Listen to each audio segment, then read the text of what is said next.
Bien, buenas tardes, hermanos y hermanas. Bienvenidos a nuestro podcast de hoy. Somos Evidencia Sud, sin fronteras, un grupo destinado a poder enseñar un poco de las evidencias del libro de Mormón.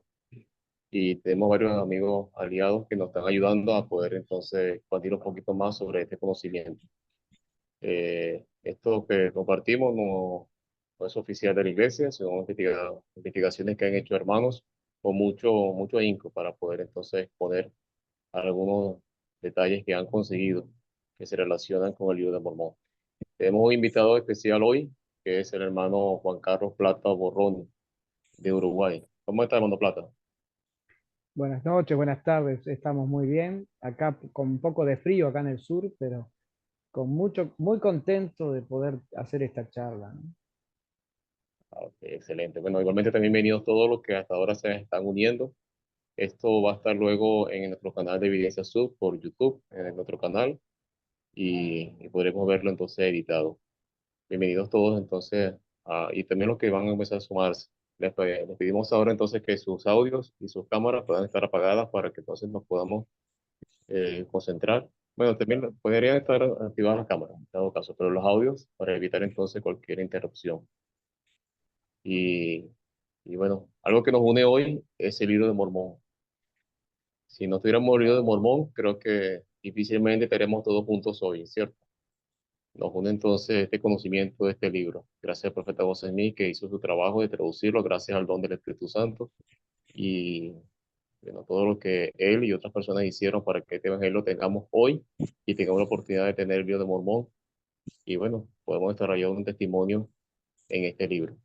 Hoy vamos a hablar un poco sobre el viaje marítimo, del viaje de Ley y su familia, y la familia de Ismael, que hicieron este viaje transoceánico hasta desde la tierra de abundancia hasta esta tierra que conocemos ahora como América. Este viaje que muchas veces lo leemos quizás muy por encima, pero detrás de esto hay muchas cosas que se han descubierto y hay muchas personas que, como el hermano Plata, ha hecho investigaciones y nos pueden acercar más a lo que pudo haber pasado, dónde pudo haber pasado y dónde finalmente ellos entonces desembarcaron. Esperamos entonces que esta sea una experiencia de descubrimiento, de aprendizaje.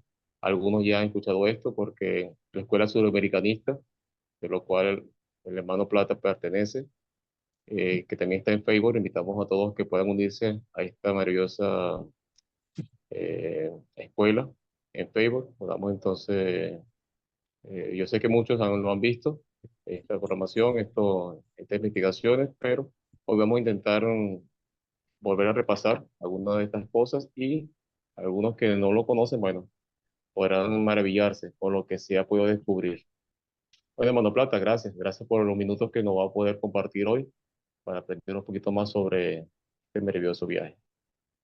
Bueno, hermano Plata, creo que podría ser su tiempo. Antes de eso, creo que sería interesante que también podamos conocer. Hermano Plata, muchos lo conocemos, es nuestro amigo, es mi amigo personal también, pero para el que no lo conoce, sería interesante saber de que el hermano Plata es miembro del año desde 1974. Hace unos añitos, ¿verdad, hermano Plata? Sí, y conocí la iglesia 5 años antes, en Y 1969, cinco. cuando era Así es la niño. cosa. Y asistía, pero no me había bautizado porque era menor de edad. Y, bueno, y finalmente después me bauticé un poco más adelante. Ah, bueno, yo lo conocí un año antes, en el 73, pero estaban haciendo ese momento. Bien, entonces tiene una gran trayectoria como bueno, persona que ha conocido el Evangelio y como miembro. El hermano Plata ha sido misionero, sirvió en Misión Uruguay y Misión Paraguay, desde el 75 hasta el 77. Ha sido 70 misional, director misional, presidente de rama, de obispados, ha estado en el Sumo Consejo, ha estado en la presidencia de la Escuela Dominical por nada más y nada menos que por 10 años. Tiene experiencia entonces como maestro y como líder de maestros. Ha estado en en su actividad profesional ha sido marino contratado, instructor naval, redactor de textos de estudio y ascenso para el personal naval de su país, suboficial mayor técnico integrante del equipo que obtuvo el Premio Nacional de Calidad de la Enseñanza en el 2002. bachiller de biología, estudio de bibliografía y meteorología. Y ha estado en estudios privados a nivel universitario de contabilidad y administración de empresas y los estudios correspondientes administrativos navales para su función. Es escritor, tiene varios libros a su haber, redactor, corrector de textos, investigador sud y pertenece a la Escuela Suramericanista de la Geografía del Libro de Mormón. Bueno, Monoplata tiene una trayectoria grande de lo cual hoy vamos a intentar conocer un poquito más sobre esto que nos va a compartir. Bien, entonces Monoplata, creo que sería su tiempo. Muy bien, muchas gracias. En realidad, el tema del viaje de ley es algo hermoso, es algo que tenemos todos en el corazón cuando leemos el libro Mormón, y sobre todo para aquellos que tenemos alguna experiencia naval o algún estudio naval, nos llama muchísimo la atención. Lo primero que tenemos que pensar es que todos los que estamos acá en esta oportunidad, los 16 personas que están acá, que luego van a ser 60 o 70 porque esto después va a ser reenviado, va a ser revisto. Yo las presentaciones que he hecho en la escuela y en otros lados de mis videos han llegado a ser vistos por 600, 700 personas. O sea que no hay que desanimarse de decir, bueno, es poca gente hoy. No, es muy importante porque cada uno de ustedes a su vez lo va a reproducir, lo va a decir, lo va a informar. Para todos ¿Cierto? mis queridos hermanos venezolanos que están unidos hoy acá, una parte de Sudamérica, yo soy un sudamericanista, o sea, yo entiendo que el libro de Mormón es un relato total desde el sur de la Patagonia de Argentina hasta Alaska y que abarca todos los pueblos que vivieron en América y que son muchos más de los que imaginamos. Nosotros estamos un poco separados de las versiones de que Ley desembarcó en Mesoamérica, en Centroamérica, en México particularmente, inclusive algún americano que dice que desembarcó en el río Hudson, en Nueva York. Inclusive hay gente que ha dicho de que la tierra prometida era Nueva Zelanda. O sea que imagínense si hay variaciones del concepto del viaje de Ley. Pero los que tenemos fe realmente en el libro de Mormón, sabemos que es verdadero en su totalidad. No es verdadero solo en la parte espiritual o en las enseñanzas de Cristo. También es verdadero en su geografía, en su antropología y en su relato. En su Y eso lo historia. tenemos que tener en cuenta, porque en los últimos años se ha puesto en duda todo esto. Se ha puesto en duda si los lamanitas son actualmente los indígenas americanos. Se ha puesto en duda si la descendencia de Ley existe o no, y si no ha habido cambios en eso, y son los gentiles ahora y no existe, que la descendencia de Ley casi desapareció en la tierra y que tomó su lugar los gentiles europeos. Ha habido cambios en otros conceptos, incluso de la geografía del libro de Mormón, diciendo de que la geografía del río Rondón es mínima, es básica en un sector de América nada más, y que no existió en toda América, o sea, etcétera, etcétera, etcétera. Nosotros, si creemos en el libro de Mormón, no aceptamos esas ideas, tenemos otra visión del tema. Y la visión que tenemos la plasmamos en la escuela sudamericana, sin rechazar la importante situación geográfica y antropológica de los pueblos de Mesoamérica, uno de los lugares centrales del libro de Mormón, uno de los lugares centrales de la época del libro de Mormón, de la época jaredita y de los 400 años nefitas después de Cristo. Pero la otra parte estuvo en Sudamérica. ¿Y cómo sabemos eso? Bueno, estudiando el viaje de Ley. Yo quiero aclarar que esto yo lo he estado estudiando desde los años 90, apenas volví de mi visión en los 80 empecé a estudiarlo, pero empecé a juntar material. Luego en los 90, gracias a mi actividad, tuve la oportunidad de redactar libros y empecé a confeccionar un libro de estudio de esto. Al mismo tiempo, luego nos juntamos con un arqueólogo de la iglesia y otras personalidades que pensaban lo mismo. Y empezamos a fundar la Escuela Sudamericanista y empezamos a ver esto y agregar a lo que ya se sabe de Mesoamérica todo lo que hay con respecto a eso. Pero somos bastante radicales con el libro mormón. Consideramos que cuando dice el libro mormón el sur, es el sur. que cuando dice el norte es el norte, no el noreste, ni el suroeste, ni más o menos. Consideramos que cuando se dice que la geografía es de sur a norte, que hubo un desembarco en el sur y subieron, es así. Fíjense ustedes que el propio libro de Mormón habla de que Ley desembarcó en el sur. Lo dice varias veces, lo dice en Alma 22, los versículos 30 en adelante, lo dice Lamán, cuando explica que la tierra del sur se le llamó Ley y la tierra del norte Mulek, por el lugar de los desembarcos de ambos. Cuando dice Moroni, en Moroni 9, en Éter 9 dice Moroni, la tierra del sur que se llamaba Saraemla. Cuando dice en varias oportunidades el relato, sobre todo, Tres Nefi de la destrucción de América, y relata los lugares físicos exactos en donde estaban ciertas ciudades del libro Mormón en la medida que eran destruidas. También habla en Mormón, en el libro Mormón Menor, con el relato de Mormón viajando desde el norte, donde estaban ellos en desolación, hoy actualmente en México y Guatemala, hacia el sur, y luego volviendo durante un periodo de 50 años, escapando de los lamanitas hasta llegar de nuevo a la tierra del norte, finalizando en Cumora, lo que demuestra que no eran lugares pequeños ni una geografía de 1000 kilómetros y pocos más. El libro Mormón lo dice. Ahora, si nos basamos en arqueología, nos basamos en estudios geográficos, de estudios actuales, podemos pensar otra cosa, pero si nos basamos en el libro Mormón, que es lo que el Señor quiere, porque si no vamos a estar bajo condenación, si no creemos realmente en el libro de Mormón. Vemos otra cosa. Así que vamos a hablar hoy un término que a mí me es más factible hablarlo, no porque yo haya sido un gran navegante, sino porque estuve en el tema marino y en la instrucción naval, lo que me da un poquito de conocimiento sobre el tema. Y además, sabiendo eso, yo lo corroboré con amigos míos, compañeros de trabajo que eran capitanes de navío y contraalmirantes, preguntando si estaba bien el razonamiento que hice, cosa que me aprobaron.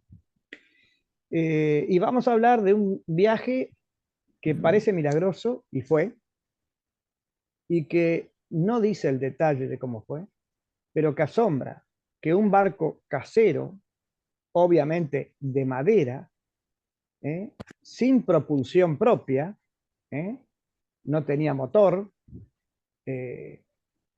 solo por vientos, lo que indica que tenía velas, porque en aquellos años no había otra forma de propulsión que la vela. Así que llegaron a las costas de un continente a más de 20.000 kilómetros de distancia, por el océano más grande del mundo. Y no solo por el océano más grande, sino por la parte más fuerte del océano. Vamos a hablar de eso. Imaginen ustedes, como dijimos, Rafael lo ha hablado, si estuviéramos a bordo nosotros de una embarcación de ese tipo. Nosotros no sabemos cómo Nefi construyó el barco.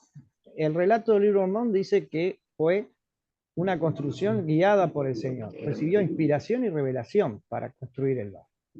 Y dice bien claro que no lo construyó a la manera de los hombres. Esto es extraordinario, pero uno puede pensar un poquito. Es lógico que Nefi tenía algún conocimiento, su familia tenían algún conocimiento por simplemente verlos o por contacto de los barcos egipcios en el Nilo. Porque no hay que olvidarse que Ley parece que había comerciado con los egipcios. Por conocimiento de los buques fenicios, que eran los navegantes de aquella época que estaban asociados a Israel. Israel no tenía flota naviera ni de guerra ni comercial. Alquilaba la flota de los países aliados vecinos, Egipto o fenicios principalmente. Y los fenicios eran grandes navegantes. Por lo tanto, él había visto esos buques de alguna manera en algún momento. Hay dibujos, ¿verdad? Hay viajes, seguramente viajó, vieron esos buques. Por lo tanto, él tendría alguna referencia cómo era la forma de un barco. Pero dijo, no lo construí de acuerdo como lo hace el hombre. Entonces, ¿qué fue la diferencia que el Señor le enseñó a hacer un barco? no hay muchas formas diferentes de lo que es un barco. Sabemos claramente que el barco no era una caja cuadrada, porque eso estaría contra todos los estudios de navegación y de viaje. A veces en los videos se muestra un barco muy casero, de forma cuadrada, ¿no? Con una quilla plana y con una proa, en vez de cortar las olas, una proa cuadrada. O sea, algunos hacen ver cómo estarían los buques modernos. No sabemos cómo fue, pero obviamente, por cuestiones marineras obvias, no podía ser nunca algo tipo caja cuadrada. Y tendría que tener vela, ¿no? Alguien una vez me dijo, algún joven entusiasta, me dijo, porque es muy afecto a los jóvenes a veces, entusiasta, decir, ah, bueno, pero el Señor le pudo haber revelado que inventaran un motor, que tuvieran un motor y que pudieran cruzar. Bueno, es muy meritorio, es mucha fe, pero realmente el Señor no le pide a los hombres más de lo que los hombres estén preparados para hacer. No hay que ser infantil en ese razonamiento. El Señor no le dijo a David cuando peleaba sus batallas, te voy a enseñar a hacer tanques y rifles de asalto, o te voy a inventar una bomba atómica para que triunfes contra tus enemigos. No lo hizo. Pudo bendecir a los pueblos de Israel luchando contra sus enemigos, pero usaban las armas que el hombre había inventado y que conocía. Así también con todas estas cosas. El Señor no iba a preparar a Nefi a hacer cosas que no eran de su época y que no tenían ni combustible ni forma de obtenerlo. Tampoco le iba a bajar de los cielos un barco porque dijo que se lo construyera él. Por lo tanto, sabemos que el barco de Nefi era un barco hecho por un ser humano, tomando reminiscencias de otros buques de la época, y que el Señor lo fue guiando para decirle, bueno, mira, esto se hace así. Sin ti a él, ¿cómo hago para hacer un barco? Bueno, se hace así. Eh, Muy sencillo. ¿Cómo hago la quilla de un buque? ¿Cómo hago un buque? Bueno, tiene que tener una viga central, un madero central, que puede cortarse un árbol recto y usar como quilla central, para luego hacer costillas o cuadernas, como se les dice, y vaos y otros términos marineros que van armando el barco. Y eso se sabe ahora, en aquellos años se hacía también, pero no creo que Nefi haya inventado una manera diferente de hacer. Le vendría a la mente la idea de cómo era. Bien, una vez construido ese barco y llevarlo puesto a navegar, hay varias versiones. Los primeros líderes de la iglesia tenían las versiones de que el buque navegó por el sur del Océano Índico, el sur de Australia, el sur del Pacífico y subió por la costa sudamericana al oeste en Chile. Lo tenían esa idea los primeros miembros, los primeros líderes. Basta leer la historia de la iglesia, miren los escritos y las cosas de ellos. No lo voy a hacer acá ahora. Luego surgieron otras teorías, dando a entender que el desembarco había sido en México. En otro lado, debido a alguna publicación del Time Manciso de dudoso concepto, que había sido en la costa del Golfo del Darién, en Panamá. El Golfo del Darién está sobre el Atlántico. El viaje de Ley no fue sobre el Atlántico, porque ellos salieron en el Índico y no dieron la vuelta. Y la otra versión consiste que el desembarco fue en Mesoamérica, en el oeste, porque toda la civilización nefita se habría desarrollado en Mesoamérica. No hay evidencia de eso, salvo la gran arqueología que hay allí, pero hay arqueología en toda América, sobre todo Sur y Mesoamérica, ya no tanto en el norte. Y además también, el libro de Mormón no relata eso. El libro de Mormón relata que estaban muy lejos de la zona de desolación. La vinieron a conocer casi 600, 500, 600 años después de su desembarco. Léanlo. Nefi relata que viajaron, no dice el periodo de tiempo, a veces hay confusión diciendo que fue un año. Eso se confunde porque el libro de Éter dice que los jareditas viajaron durante 344 días, que tampoco fueron en el mar, ¿eh? Eh, pero eso es casi un año y asocian eso con Ley. No fue eso. Ley no tiene ningún registro de cuántos días estuvieron o cuántos años estuvieron o cuántos meses estuvieron a bordo. Obviamente fue mucho menos. ¿Eh? No se puede tolerar o sostener un viaje de un año a bordo de una embarcación casera en un mar como el Océano Pacífico, por la comida, por el agua, por un montón de factores. Voy cierto. a ver si puedo compartir pantalla.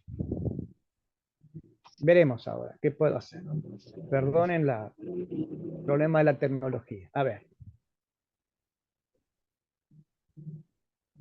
si puedo hacer que la pantalla sea grande.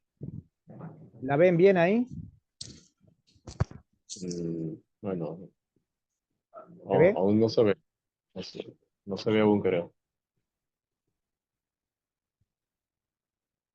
A ver, No, no se ve todavía, Pablo.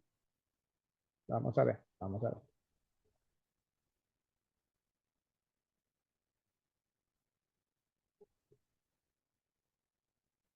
Estamos en vivo.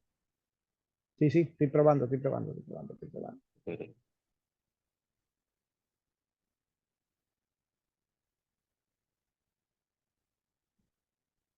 Bueno, hermano Plata, retomando lo que estamos aprendiendo, habían una familia, habían niños, y era muy difícil que tuvieran un año viajando. Exactamente, No podría tolerar una familia un año en una embarcación, por mucho ah, que se hubiesen preparado. es obvio. A ver si se eh, ve ahora. no, Se se ve ve con el rectángulo. rectángulo de... O sea, sí está compartiendo pantalla, pero me imagino que no se ve todavía su presentación. Hmm, Lo estuvimos viendo, probando hoy y se veía muy bien, pero ahora no se ve. Entonces hay algo. Vamos a ver. Bueno, parece que Satanás pone la cola, como dicen, ¿no? Ya va a salir pantalla negra ahorita.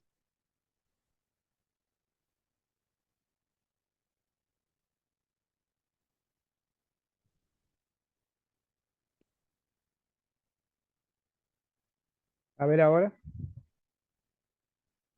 Ajá, se ve pequeño, creo que darle doble clic a la imagen.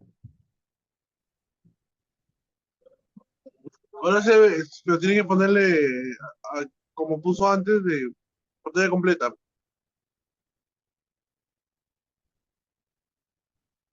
A ver ahí. Ahora sí, Sí se ¿Puede ve, ver? ajá. Ok.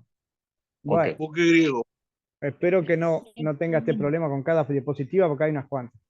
Este es un modelo de un barco griego fenicio de el 500 antes de Cristo. Es un modelo moderno que se ha hecho en base a lo que se sabe de los dibujos que hay y de los restos que se han encontrado. En este caso ven que usa dos velas, es una goleta, un barco de dos palos, y tiene remeros, no sé si se ven ahí, tiene remos, ¿verdad? Sí. El barco de ley, yo dudo que usaran remeros, o sea, no tenían gente para remar. Así que era simplemente por el viento, porque además el relato del libro Non hablan que eran impelidos por el viento. Pero miren la forma de la proa. ¿Mm? Esta era la forma de la proa de los buques de aquellos años. ¿Por qué? Porque esa Levantado. forma era una forma entre militar y, y naviera para evitar el embate, que la ola se cortara cuando llegara al buque, cuando se iera de frente, se cortara la ola y no pasara por sobre la cubierta. Y además en el caso de luchas militares para chocar al enemigo. Ahora, el señor dijo que lo hizo de otra manera, los barcos, le mandó a hacer a Ley que lo hiciera, a Nefi que lo hiciera de otra manera. Pero, a ver, yo voy al lago Titicaca hoy día, y el lago Titicaca está en el oeste de Sudamérica, en la zona de lo que es hoy Bolivia, cercano al lugar, entre comillas, cercano al lugar del desembarco, y vemos este tipo de barcos de Totora hoy día. ¿Y de dónde sacaron los indígenas de Bolivia, los aymaras y anteriores a los aymaras, esta forma de barco, Son con parecidos, la ¿cierto? proa de esa manera coincidente con barcos fenicios. ¿De dónde salió? ¿Una reminiscencia de Nefi? Vamos a ver. Son especulaciones, pero es muy interesante que eso se sepa porque nos da una idea de una posibilidad de construcción de un buque. Para no detenernos mucho, hay otras características en los barcos de Totora que son muy exclusivas, que no fueron descubiertas en marinería hasta ya avanzado el siglo XX, con los submarinos y otras cosas, donde se usaban para evitar el bamboleo del barco, ¿no? La escora del barco que se hace cuando hay oleaje, se hacían la propia también barcos de Totora lo tienen, lo habrán visto ahí, un reborde en el costado del barco para que la ola se dispersara y no bamboleara tan intensamente. Esa es una técnica marinera que no se usaba en la época fenicia y que se descubrió ya en épocas modernas. Ni siquiera los barcos de Colón usaban ese tipo de construcción. Sin embargo, la Totora en Titicaca la usa, lo que me da a entender otra idea de lo que puede haber influido el señor en la decisión. Pero acá el concepto es el viaje de ley en sí y no tanto la forma del barco, porque no podemos determinarla exactamente. En primer lugar, tenemos que descartar algunos mitos, que personas que de pronto que no conocen el tema de marinería hacen suposiciones, pero no lo saben. Muchas personas, incluso norteamericanos, no somos únicos en la idea de que el viaje fue por el sur.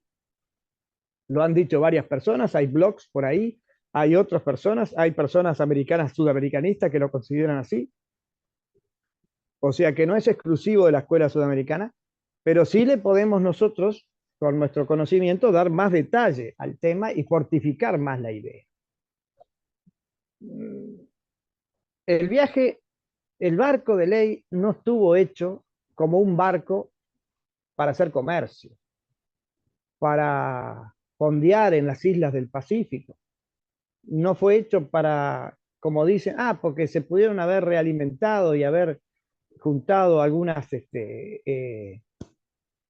comida, agua, reaprovisionado, cosa que no es absolutamente imposible que lo hayan hecho, porque en primer lugar, para hacer eso tendrían que haber navegado por el Ecuador, o sea, una navegación cercana a la navegación costera contra la India, las islas de la Malasia, las Filipinas, Brunei, ¿no? Y después en el Ecuador juntarse con varias islas que hay allí, de la Polinesia, que es absurdo porque se hubieran dado contra alguna de estas islas, porque el barco no tenía la navegabilidad de poder fondearse en una isla, porque las islas del Pacífico, muchas de ellas, inclusive de la Malasia, tienen arrecifes, tienen costas salvajes, y hay que leer un poco de historia.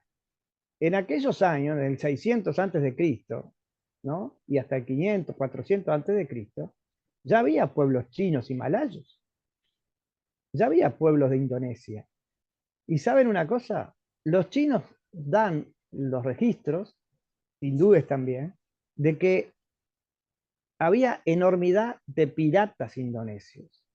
Esas costas eran navegadas por piratas sanguinarios, al grado que cuando el primer emperador chino, en el 250 a.C., tomó el poder de la China, unificó los pueblos, una de las primeras cosas que hizo fue mandar a hacer una armada para luchar contra estos piratas indonesios. O sea que el señor no iba a mandar a ley a una zona de ese estilo. Además, sabemos muy bien que la Malasia y las islas de Indonesia estaban infectadas de fiebre amarilla y de paludismo, esas zonas, ¿no? Entonces, eso era muy malo para ley. Y otra cosa que hay que entender es que las corrientes marinas en el Ecuador van en contra. Los vientos y las corrientes marinas en el Ecuador van en contra del viaje hacia América. Es al revés, los trae para Asia. Y si el barco solo se manejaba con velas, imposible que esto hubiera sido buena idea. Así que eso lo vamos entendiendo y lo vamos sabiendo, que el viaje no fue por el Ecuador. Vamos a tratar de hacer otra compartimiento de pantalla, ¿no? Vamos a ver si podemos.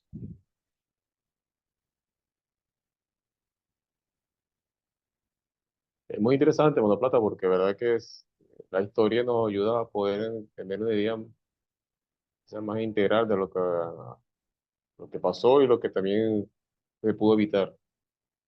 Muy interesante eso. O sea, ir por el Pacífico, ir por el Ecuador no tiene sentido. Por ahí yo sé que algunos mesoamericanos hicieron un estudio, incluso eh, con una, ¿cómo se le llama? Con una computadora. Ok, A ver si se ve esta imagen ahora. no, se ve su pantalla. Se ve la pantalla del computador, pero tiene que ser un proceso de lo anterior. A ver si lo puedo hacer ahí. Mm, aún no. Eh, Qué problema, ¿no? No abre el archivo. Ahí se ve todo negro. Pantalla Bueno, negra. Ajá. a ver qué podemos hacer.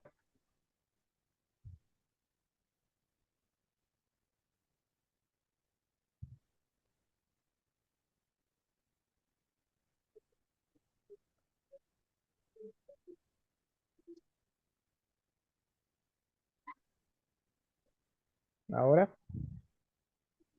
No, aún no. Ahí sí. Ahora sí. Sí. Falta quizás agrandar, si es posible, si no, Tiene, se dejaría así. tiene un delay, tiene un delay. Bueno, Ok, ahora sí, bien, excelente. no sé, acá se ven, estos son que ven ustedes son las corrientes marinas, azul, corrientes frías, rojo, corrientes más cálidas. Ustedes observan algo muy particular. Este lugar, no sé si se ve el cursor mío, que estoy mostrando la costa del Sí se ve. Sultanato de Omán, donde Ajá. ya miembros de la iglesia que no fuimos nosotros hicieron un gran estudio de esto y definieron que fue en el Sultanato de Omán la región de la primera abundancia, donde se construyó el barco y donde se salió al océano. Donde Ustedes zarparon. van a ver que las corrientes allí no son particularmente efectivas para un viaje por el Ecuador. Imposible, ¿no? Imposible. Era jugar la vida de ellos y tampoco el barco tenía las condiciones para poder fondear y después volver a zarpar. Era imposible. Las corrientes, como ven, lo llevan más o menos al sur de África, hacia el Cabo de Buena Esperanza. En algún momento de eso hay una tormenta, dice el relato, y lo lleva para atrás 4 días. ¿No es así el relato del libro de Mormón? Ajá. Por lo tanto, eso impide que vayan hacia la costa americana por el lado del este. Hay algunos que han dicho que pasaron por el Cabo de Nueva Esperanza, subieron por la costa de África y luego engancharon las corrientes y desembarcaron en el Caribe. Hasta allá arriba. Claro, hicieron esto, pues no favorece las corrientes eso. Como ven, las corrientes van hacia el este, no hacia el oeste. Y a la única corriente que sube vuelve a encontrar las corrientes del Ecuador y nuevamente los trae hacia Sudamérica. Así que la teoría de que llegaron a Centroamérica por el Atlántico no corresponde con la realidad. Cabe decir que los 2500 años atrás las corrientes marinas eran las mismas, porque me han dado excusas de personas que obviamente no saben ni de geografía, ni de navegación, ni de nada. Han dicho, bueno, hace 2500 años la Tierra cambió y era distinto porque hubo un gran cataclismo y tenía que ser distinto porque... Y bueno, la verdad que es una ignorancia eso, porque mientras la Tierra gire de este a oeste, ¿no? El Sol sale por el este y va hacia el oeste, por lo tanto la Tierra gira al revés, de oeste a este. Mientras la Tierra gire de oeste a este, se lleva todo con ella. Todo lo que es líquido y gaseoso. ¿Ah? Por lo tanto, como ustedes ven acá, en el sur, las corrientes marinas y los vientos, porque están asociados también a los vientos, las corrientes marinas y los vientos van de oeste a este, en el sur. En el norte lo mismo, pero como en el norte hay gran cantidad de tierra allí, prácticamente no puede darse una idea real de cómo sucede. Pero en el sur, por donde fue Ley, porque salió del sur, él salió de la costa de Arabia hacia el sur, enganchó estas corrientes y estas corrientes lo llevan solamente por el sur hacia América. Como ven las otras, miren las flechitas, ocurre, y era igual hace 2500 años. Mientras la Tierra girara en la dirección que gira ahora, las corrientes son las mismas, hace miles de años. Y los No, vientos Mariano. también. Los Perfecto. vientos también. ¿Eh? ¿Alguien dijo que está mareado? Perfecto. Entonces, obviamente que el viaje de Ley no tiene ningún respaldo geográfico, naval, ni siquiera meteorológico, para decir que fue sobre el Ecuador o por el Atlántico. El viaje de Ley fue por el Pacífico y llegó a las tierras de América por el sur. Me pueden decir, como alguno también ha dicho, bueno, pasó por debajo del estrecho de Magallanes y subió por la costa sudamericana y llegó otra vez, dio la vuelta y llegó otra vez a América Central. Son suposiciones sin base de ningún tipo, es porque me gusta esa idea y quiero ponerla, porque realmente ese viaje, si el Señor nos lo va a llevar a hacer un viaje de 6 meses más largo, ¿verdad? Teniendo la opción de desembarcar en una zona como es Chile, que todos sabemos que es hermosa. Ahora, hermano Plata, ¿cómo sabe usted que Ley llegó a Chile y no llegó a Perú? ¿O no subió por las costas sudamericanas hasta Ecuador, Colombia, inclusive América Central Oeste? La misma razón. El Señor, Una buena teniendo un pregunta. lugar de desembarque, no lo iba a permitir. Iba a tener que terminaran de una vez su viaje. ¿Por qué los iba a someter a semejante viaje extenso, con todos los riesgos que eso representa? Y segundo, el propio relato del libro de Mormón. El relato del libro de Mormón dice que llegaron a una costa en donde había animales y bosques. Y dijo que era un lugar donde plantaban semillas y crecían extraordinariamente. Eso no es la costa del Atacama, no es la costa de los desiertos del Perú, que es casi toda desértica sobre la costa, ni siquiera las costas de Ecuador y Colombia, donde en Colombia son manglares y prácticamente el barco hubiera encallado en ese lugar y se hubiera naufragado. La única costa que está en condiciones de esas que relató el libro de Mormón es la costa chilena. Es la costa chilena. Y es amplia, ¿verdad, hermano Plata? Es una Es costa muy muy amplia. larga, tiene 4000 kilómetros Chile, pero de esos 4000 kilómetros hay 1000 que son del Atacama, pero hacia abajo toda la costa chilena, sobre todo en el sur actualmente, está llena de hermosos campos verdes, muy fértiles, y también bosques. Como lo digo, Ahora, claro, entonces, ¿cómo se puede asegurar, hermano Plata, que Ley desembarcó en el oeste americano? Que en realidad no es un desembarco propiamente dicho, sino que es un encallamiento. Ellos se encallaron en la costa. ¿Por qué dicen ustedes Coquimbo? Coquimbo, Chile. Bueno, miren, si Coquimbo no fue el lugar de desembarco, igual sabemos que por pruebas geológicas, pruebas geográficas, pruebas navales y evidencias arqueológicas, el desembarco fue en algún lugar del sur de Sudamérica asociado al actual país de Chile. No necesitamos la versión de Frederick Williams de que fue en Coquimbo, Chile. Frederick Williams dio su versión de haber estado en la escuela de los profetas y haber escuchado a José Smith decir que Ley desembarcó a 30 grados de latitud sur en lo que es el actual Coquimbo. Fíjense que en esa época del 1800, los americanos, incluyendo José y personas, incluso que eran rurales, poco conocían de Sudamérica y poco conocían de Chile y poco conocían que había una ciudad Coquimbo en Chile, ¿no? que era muy primitiva todavía en aquellos. O sea, no conocían nada del lugar. O sea que, evidentemente, después se discute por ahí de que la teoría de Frederick Williams es una opinión personal de la revelación a él. Bueno, él era consejero de la primera presidencia. ¿Podía recibir revelación? Cierto, un profeta más. ¿Podía o no? Podía. Sí podía, un profeta más, como Claro. José Smith. Si fue Frederick Williams solamente que lo recibió, es válido.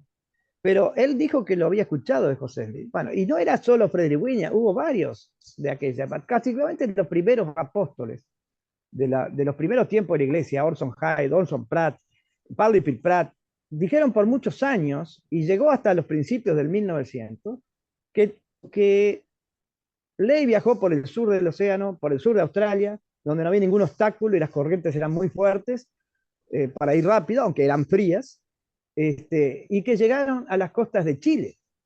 Y eso a mí me Sí, basta. Orson Pratt lo dijo, ¿cierto? De verdad, yo lo he leído. Orson Pratt dijo exactamente Exacto. eso, que habían llegado a Entonces, Chile. lo inventaron ellos. Obviamente que no. Ahora, Y hay gente coincidieron que me también. dice, claro, y hay gente que me dice, no, pero mira, hermano Plata, esas son leyendas urbanas de la iglesia. No hay prueba de que José Smith haya dicho eso. Muy bien, puede ser. Lo dijo Frederick Williams y él tenía derecho a recibir revelación. Muy bien.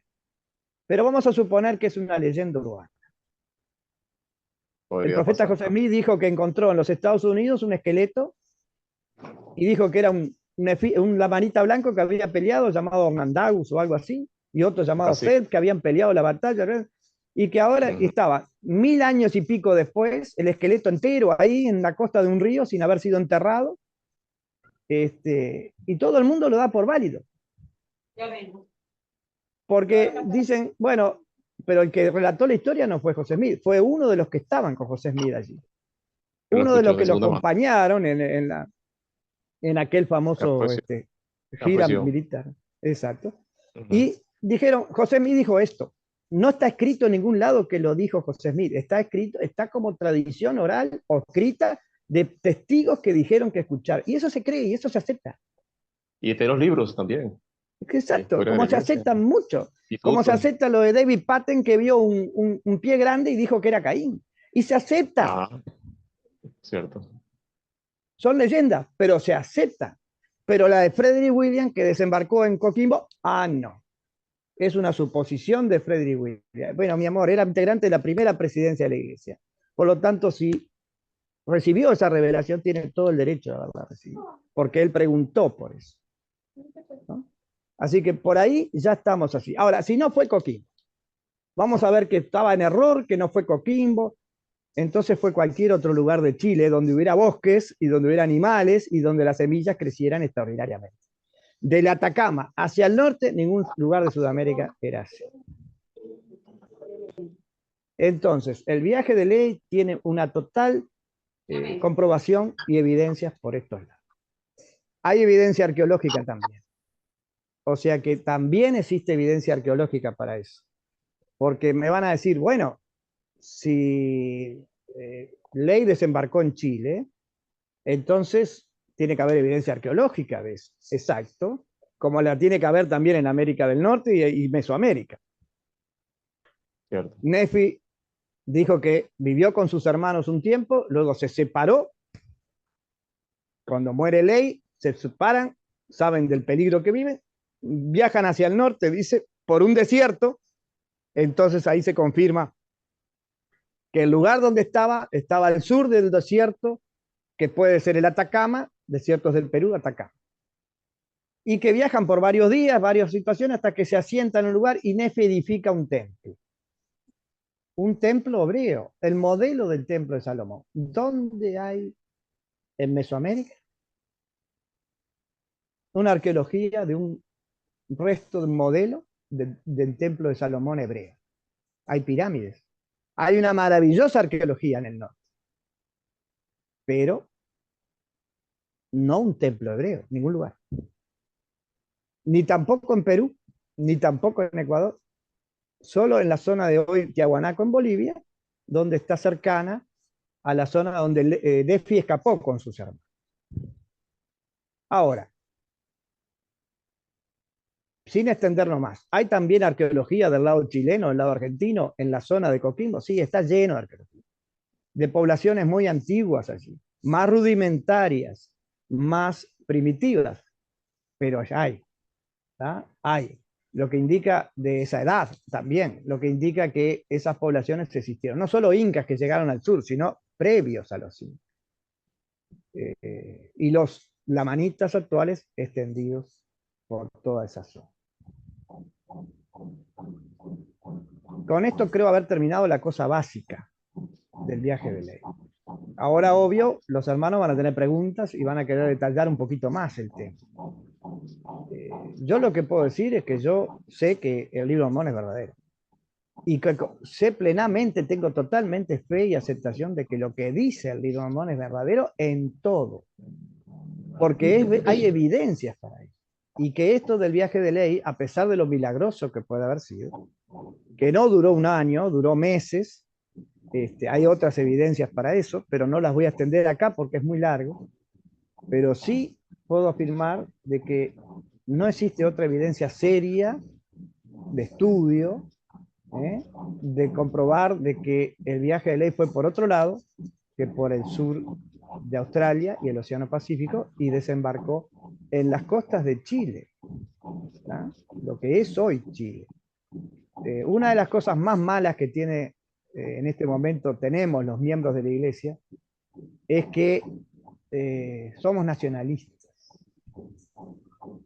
Y el nacionalismo impera en todas estas cosas, al grado de que los mexicanos dicen, esta es la tierra de Ley, acá estaba el desembarco, los guatemaltecos lo dicen, los estadounidenses dicen lo mismo, que fue del lado de Nueva York, los peruanos dicen que fue en su tierra, o sea, el nacionalismo afecta enormemente a la veracidad del libro de Mormón. Yo sueño, y los compañeros míos de la escuela sudamericana, soñamos de que pueda haber un momento en que se una y se determine toda la geografía y antropología del libro de Mormón en los lugares geográficos que fueron, desde Sudamérica en los primeros 500, 600 años, hasta Mesoamérica en los 400 años nefitas, que después se extendieron con los lamanitas hasta el día de hoy, y de los jareditas que también fueron en Mesoamérica. Mesoamérica tiene oportunidad que tuvieron 2000 años de jareditas, ¿verdad? Y 400 años de nefita, más todos los lamanitas hasta el día de hoy. O sea que no lo negamos eso. Pero hay que, no sé por qué hay un rechazo de Sudamérica, eso es obvio, sobre la geografía del mundo. Al grado de decir de que los indígenas americanos del sur no son los descendientes de Ley. Cuando el libro de Mormón dice todo lo contrario. Si se estudia sinceramente el libro de Mormón, lo que pasa es que las escrituras no la citan, pero si se estudia sinceramente, se va a ver la expresión. Y una cosa final, si Ley hubiera desembarcado en Mesoamérica, habría sido en el año aproximadamente 590-591 antes de Cristo, porque ellos salieron en el 600 antes de Cristo de Jerusalén, viajaron 8 años por el desierto, luego tuvieron en lo que es hoy el sultanato de Omán, un tiempo grande, como más de un año, edificando, o sea, construyendo el barco, para luego cruzar el océano en un periodo de unos meses, pongámosle 6 meses, números redondos, y llegaron entonces en el 591, 590 antes de Cristo a la zona de América. Si fuera sido en Mesoamérica, ¿quién hubiera encontrado allí? A los jareditas. A los jareditas. Bien. Los jareditas estaban en pleno desarrollo, destrucción, con guerras en ese momento. Guerras finales. Millones, y sus construcciones. Y el relato del libro de Mormón dice que Ley no encontró nada de eso. Mulek sí, pero Ley no encontró nada de eso, encontró una tierra vacía, presta para una herencia. ¿No? Así que la idea de que Ley desembarcó en Mesoamérica o en México, va a ser más concreto, es remotamente errónea. O sea, de ninguna manera fue así, fue en Sudamérica. Y es cuestión de que se acepte eso de una vez, porque el desarrollo más grande de los nefitas sí fue en Mesoamérica. Ellos tienen una extraordinaria arqueología y desarrollo de los pueblos, tanto jareditas como nefitas, como lamanitas posteriores. O sea, desde el 2000 antes de Cristo 2100 probablemente antes de Cristo, hasta el 900 después de Cristo, Mesoamérica fue una maravilla de pueblos imperiales que se desarrollaron allí relacionados con el libro de Mormón. Y Sudamérica solo tuvo 600 años, pero los tuvo. Y queremos que se nos reconozca y que se una todo eso en un gran crisol, dejando de lado dónde estuvo Saraenla, dónde estuvo Abundancia, etcétera, etcétera, etcétera. Y que se reconozca que el templo de Nefi lo hemos encontrado, que está allí y hay evidencias abrumadoras. Y esto es lo que yo quiero dejar hoy. Gracias por escucharme y bueno, dejamos un tiempito para las preguntas si hubiera. Sí, sí, hermano Plata, y bueno, haciendo un resumen de lo que nos ha expuesto, no solamente tenemos una evidencia, una aparente evidencia que lo que dijo Freddy Williams, porque se lo unió Orson Pratt y otros hermanos se han sumado a que es posible que José me haya dicho eso. Es muy probable que lo haya dicho por lo que usted nos está comentando y la historia también lo afirma. Eh, las, las vías marítimas, los vientos, son varios elementos que se conjugan para poder entonces ofrecer la posibilidad que sea como nos está planteando. Y eso solamente leer el libro de Mormón no basta, hay que tener una cantidad de información para poder entonces tenernos o tener esta idea de lo que pudo haber pasado. De todas maneras, felicitamos a todos aquellos que también estudian a su manera y han puesto esto quizá en otros sitios, pero como te dice, ojalá que llegue el día en que todos podamos entonces tener finalmente una sola idea geográfica y podamos entonces decir si efectivamente pasó aquí o allá. Me encanta saber que allí en Tiwanaku hay un templo tan cerca a la posibilidad de que también haya sido entonces el lugar del primer templo de Nefi y que esté justamente aquí en el sur. Y, y todo esto es maravilloso saber de que todo esto nos empuja a la posibilidad de que efectivamente así pasó, tal cual como usted nos lo está planteando. Y bueno, con el tiempo iremos descubriendo también otras cosas que la ciencia, los hallazgos, la arqueología puedan entonces sumarse a esto que usted nos ha dicho.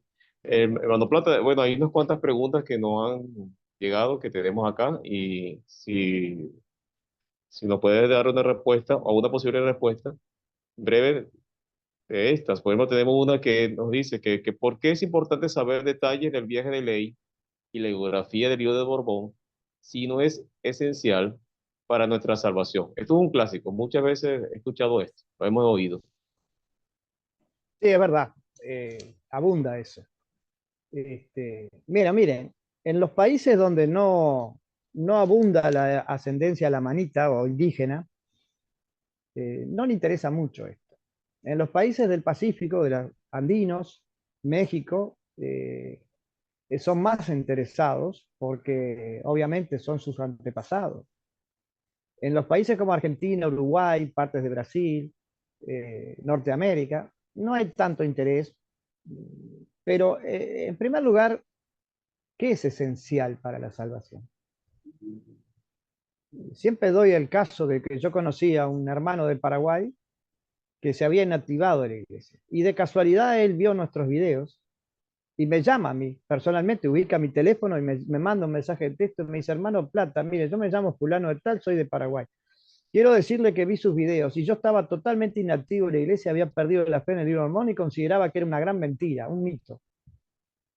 Después de ver sus videos y los hermanos Caspari y los otros hermanos de la escuela, empecé a darme cuenta de que había mucha información que no teníamos sobre la veracidad del libro mormón. Y sabe una cosa, volví a tener fe, volví a la iglesia y estoy recuperándome de eso. Para Ah, qué ese hermano interesante. fue esencial para la salvación, para ese hermano.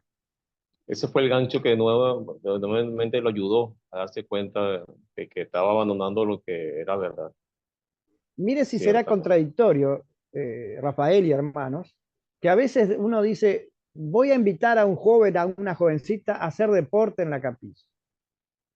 ¿Por qué? Porque no es el deporte lo que le va a dar la salvación, pero sí es que va a asociarse a la iglesia y va a conocer otras cosas y va a obtener fe y tal vez se bautice y pasa mucho esto.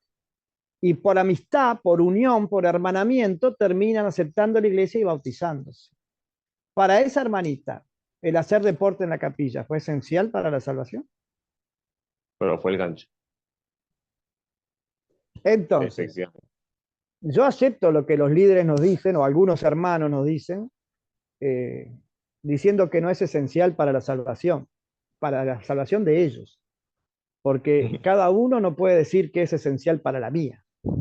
Claro, Cada uno sabe por qué lado tiene la cuña. Yo siempre cito el mensaje del presidente Monson, el clásico mensaje del Elder Monson cuando era apóstol, que habló de la cuña en el árbol, no sé si se acuerda, que dijo que en un momento un leñador fue a cortar un árbol y la cuña del hacha se zafó del palo y quedó incrustada en el árbol. Y él la dejó ahí encajada y ahí. no siguió con... Luego el árbol fue Sí, creciendo, se volvió gigantesco y era fuertísimo y era un hermoso árbol que llamaba la atención de toda la zona. Pero en un momento vino un gran temporal y el árbol se partió y se cayó y murió y se captó justo en el lugar donde estaba esa cuña, esa punta de hacha que había quedado ahí. Y dijo, las cuñas de nuestra vida, las dudas y las cosas que quedan en nuestra vida que no solucionamos, que cuando llega la prueba nos hacen caer. Y las nos dudas afecta. sobre el libro mormón, las dudas sobre la geografía del libro mormón, las dudas sobre los sentimientos de los hermanos, las dudas sobre la existencia real de estos pueblos, es una cuña que podemos tener grabado mucha gente. Yo no, tal vez tú tampoco, pero hay gente que sí, Sí, y le va a es verdad. servir de ayuda. Le va a servir de ayuda, no de comprobación, de ayuda para Sí, es verdad. sentir en la verdad del libro mormón. Yo tengo amigos que han ido a Utah y yo he pensado de que, bueno, estando en Utah pueden reforzar su testimonio, pero allá hay tantas personas que han estudiado a su manera y han proyectado la historia de la iglesia a su manera y comienzan entonces a dejarse influenciar por eso y finalmente entonces se alejan de la iglesia. Entonces es bueno leer, aprender y obviamente que el testimonio es vital, es importante, pero dejar esto de lado y que otros estudien y que eso quizás no me interese, creo que no debería ser así, todos deberíamos interesarnos.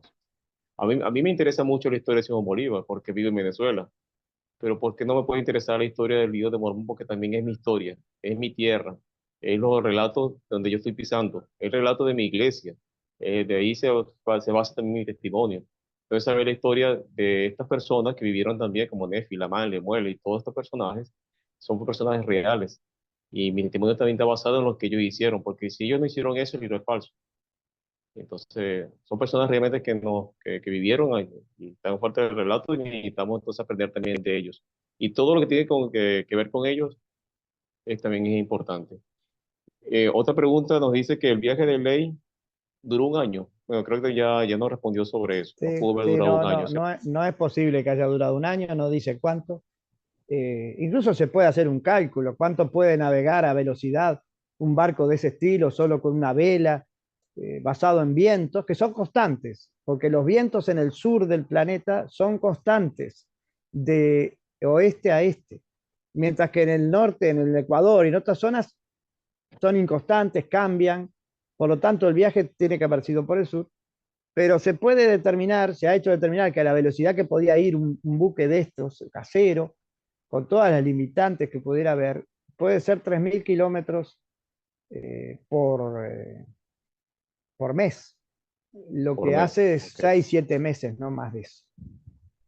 Bueno, el viaje de Colón creo que duró como 3 meses. Y la mitad de más o menos del trayecto Sí, que sí, sí, habrá hecho ellos. sí, Entonces se puede sí, calcular menos de entre la 6 y mitad, 7 menos de meses. la mitad. Menos de la mitad, Porque, a exacto. ver, la Tierra en el Ecuador tiene 40.000 kilómetros de circunferencia. 40.000 kilómetros de circunferencia. Global, ok. Y completa la vuelta en 24 horas. ¿Ah? Lo que da 1.300 y pico, casi 1.400 kilómetros por hora. Por hora. Ujú. Es feroz, no nos damos cuenta, pero es feroz. Y lo que hay líquido y gaseoso se lo lleva a la Tierra con esa velocidad. Y en el sur está el famoso caso de la loxodrómica y la ortodrómica, que es un término de navegación. Se da en la navegación marinera, se da en la navegación aérea, ¿da? En donde en una esfera la distancia entre dos puntos no es igual que en un plano la distancia entre dos puntos. En un plano, la distancia entre dos puntos es una línea recta. En una esfera, la distancia entre dos puntos es una línea curva. Como tal, la que va por abajo es más corta que la que va a la altura. Un ejemplo. En el Ecuador yo dije que la circunferencia son 40.000 kilómetros. 45 grados al sur de latitud, o sea, a la mitad de camino, el polo está en los 90 grados de latitud sur, a los 45 grados de latitud sur, a la altura de Bahía Blanca en Argentina, a la altura de algunos lugares de Chile más al sur, a la altura de Mendoza, a la altura de algunos lugares de Australia, el 45 grados de latitud sur, la vuelta al mundo son 20.000 kilómetros. La mitad. Y en el polo, si yo me paro en el polo, la vuelta al mundo de un lugar a otro es un paso que doy por arriba, es cero. Porque es una esfera, un esferoide, un geoide. ¿Eh? Por supuesto no estamos de acuerdo con la Tierra plana, ni me lo pregunto. O sea, es una no esfera. Entonces, ¿por dónde el Señor va a mandar a Ley? ¿Lo va a mandar por el camino más largo de 40.000 kilómetros? Con todos los problemas y oposiciones que había en eso. ¿O lo va a Mi mandar niño. por la región del sur? Por lo tanto, a pesar de que el viaje superaba los 20.000 kilómetros desde esa zona del Índico hasta América, era mucho más corto que por cualquier otro lado. Fíjense que hay aviones hoy día que para ir de Moscú a Washington, en Estados Unidos, no viajan en la, loxodrómica, o sea, no viajan de Moscú derecho a Washington en línea recta, no, va por arriba del polo, donde ahorran la mitad del viaje, la mitad del viaje. Donde aparentemente más lejos, Es, pero es muy difícil de técnicamente entender, pero si ustedes tomen una pelota y se van a dar cuenta de eso. Por lo tanto, el viaje de Ley fue por el sur de esa manera y fue 20.000 kilómetros, no 40.000. Por lo tanto, el viaje no duró más de 6 meses, o un poquito más. ok, No sé. perfecto. Gracias, Hermano Plata. Otra nos hace esta pregunta. ¿Ustedes como escuela sudamericanista intentan probar el libro de Mormón a través de estas exposiciones que fomentan? No, no, probar el libro hormón no, el libro hormón no lo probamos, mostramos evidencias, ¿no? No Ok. probamos el libro hormón.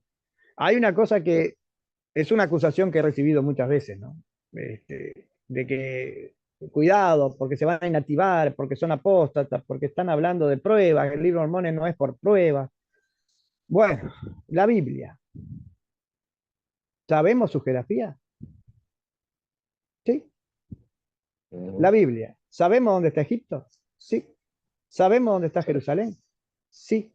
¿Sabemos dónde está Babilonia? Sí. ¿Sabemos dónde caminó Cristo? ¿Dónde murió? Sí. ¿Sabemos los lugares geográficos de la Biblia? Sí. Sabemos que sus personajes históricos existieron, Nabucodonosor, el rey Ciro. ¿Eh?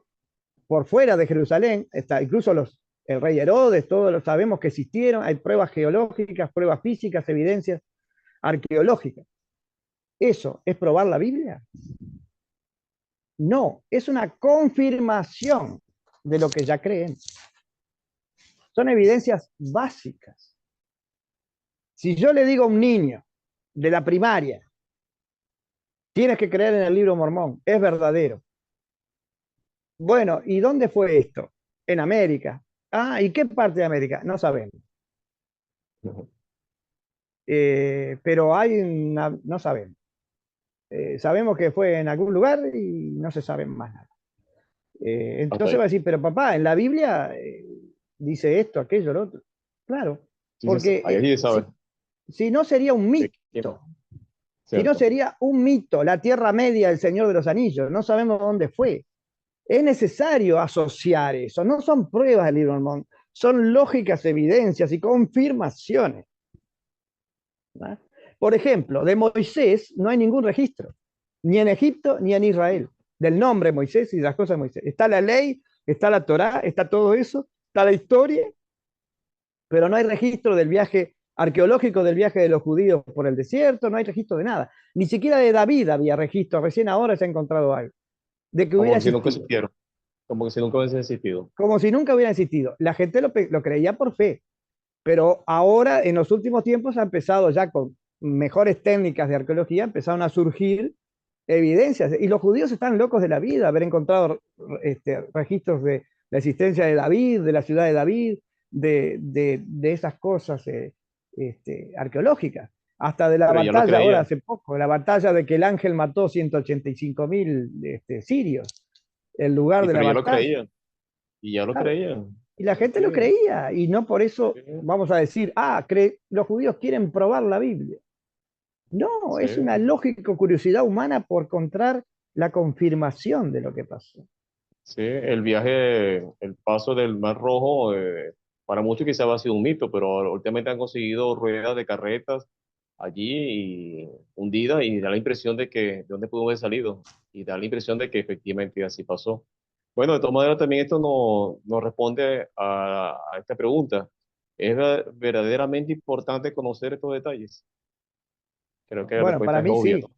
para mí sí, y para los 3.800 integrantes de la escuela y todos los otros cientos de personas, incluso mexicanos, incluso norteamericanos, les interesa. Gente que no es de la escuela, pero son este, sudamericanistas también. Incluso los centristas sobre el libro Mormón buscan evidencias constantemente de que en su tierra se dieron acontecimientos del libro Mormón y nunca le preguntan a ellos, buscan pruebas del libro Mormón en México. ¿Por qué a nosotros sí y ellos no? O sea, eso es así, es para todos igual. Bueno, tenemos una última pregunta de la que tenemos anotada y ahorita vamos a darle chance brevemente a la hermanita Mayra Alejandra, que ya le ha levantado la mano. Y la última pregunta de la que tenemos anotada dice, ¿por qué cree usted que mucha gente de la iglesia se opone enfáticamente a incluir a América del Sur en la ecuación geográfica del libro de Mormón? Es buena pregunta esa, porque la verdad que no hay explicación. Los primeros líderes de la iglesia, inclusive hasta los primeros años del siglo XX, daban por sentado de que los nefitas habían surgido desde el sur. En su visita del Elder Hinckley en los 1990, a Bolivia, o un poco antes cuando era apóstol, él dijo, las tierras de los primeros años de los nefitas. O sea, es un tema que a nivel de los viejos apóstoles, y que hablar del el presidente Kimball, que fomentó todo eso, y otros líderes, era lógico. El problema surgió cuando empezaron a salir los descubrimientos de América Central, que empezaron Solo allá. a tener éxito hacia el fin del siglo XIX, pero que luego empezaron algunos movimientos académicos, sobre todo de líderes de la iglesia asociados a Vigayú, eran académicos de Vigayú, y asociaron deslumbrados por lo que se encontraba en Centroamérica y Mesoamérica, que aparentemente los pueblos mormón fueron ahí. Pero la realidad es que eso también existe en Sudamérica, solo que no se le descubrió totalmente, ¿no? Incluso nosotros hablamos con un arqueólogo cabeza del Mirador ahí en Guatemala, es un ex misionero, es miembro de iglesia, el PhD Hansen, un hombre de una capacidad impresionante, consultor de Vigayú, y nos dijo que en Sudamérica no se puede considerar civilizaciones porque no tenían escritura. A pesar de las Solo por eso. construcciones que ustedes vieron de los incas, que los incas son indígenas 1.000 años posterior al libro Mormón, pero igual, ya venían con esas construcciones y esos conocimientos. Y en Mesoamérica no se sabía que era escritura. Pensaban lo mismo, que no eran pueblos inteligentes que no tenían escritura, a pesar de la maravillosa arquitectura que tenían. ¿Cómo hacían la arquitectura? Si no tenían Que algo eran donde salvajes. registrar. Claro. Hasta que se Sí. dieron cuenta de que algunos dibujitos que ellos consideraban ornamentos, ¿no? Que consideraban decoraciones, eran escritura. Este, o sea que pasó lo mismo. Y ahora se ve. O sea que hay una tendencia nacionalista y tal vez económica también, por el turismo, a rechazar a Sudamérica por eso. No le encuentro otra razón. Porque tampoco ellos dijeron, o el profeta de una iglesia, el profeta de la iglesia, ni alguna dijo, recibimos revelación de que el lugar de los pueblos mormones es exclusivamente Mesoamérica. No lo han dicho. No lo hay. Frederick No, Williams no. lo dijo, pero nadie lo dijo allá, ¿no? Y además todavía arriba hubo 2.000 años de los jareditas allí. Que los jareditas en el libro Mormón se relatan en 9 capítulos, pero que nosotros pensamos que era un pueblito ahí, pero que dice que el propio señor dice que era el pueblo más populoso de aquellos años en el mundo, cuando todavía los chinos no, y los hindúes no se habían desarrollado como... O sea, eran millones de personas que vivieron en América, Centro y Norteamérica. O sea que ahí hay 2000 años de historia de Livermore, que es así, que estuvieron allí y tienen razones de estar orgullosos de eso. Casi todos los restos piramidales que hay, de construcciones y de todo, son jareditas o son tomados de los jareditas, hechos también posteriormente por la manita tomando la escultura jaredita, pero no eran hebreas. Sí, fíjese que uno de los obstáculos que ha tenido el viejo mundo en cuanto a hallazgo ha sido la arena. Y con el tiempo se ha ido descubriendo muchas cosas que han ido desenterrando. Y nosotros tenemos el problema con la vegetación. Y muchas cosas están allí todavía ocultas. Algunas han aparecido. Y obviamente que los medios económicos se han concentrado allá arriba, en el norte. Y muchas Claro. cosas que han aparecido se han aparecido allí y bueno, se ha sacado la vegetación y se ha podido descubrir mucho. Aquí hay poco de que se ha descubierto, pero efectivamente se sabe que existe.